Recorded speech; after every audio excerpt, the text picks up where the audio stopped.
বাড়ির বুড়া মা তুমি ভালো রেখো, সুস্থ রেখো, ভালো যেন থাকতে পারি, তোমাকে যেন আমরা সব সময় ডাকতে পারি।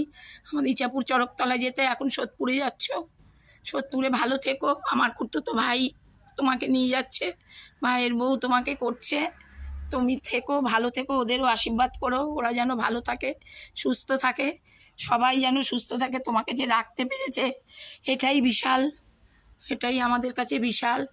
তুমি ভালো থেকো, সবাইকে ভালো রেখো। হ্যাঁ, সবই তো নিয়ে গেছো, কারোকে তো রেখে যাওনি, আর কিছু করার নেই আমাদের। আর তুমি সবাইকে ভালো রেখো ঠাকুর।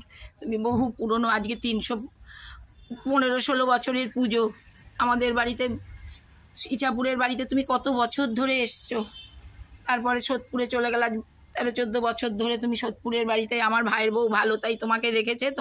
তুমি ওকে ভালো রেখো, সুস্থ রেখো, ও যেন তোমাকে যতকাল ও বেঁচে থাকবে যতকাল তোমাকে যেন নিতে পারে, তুমি আশীর্বাদ করো।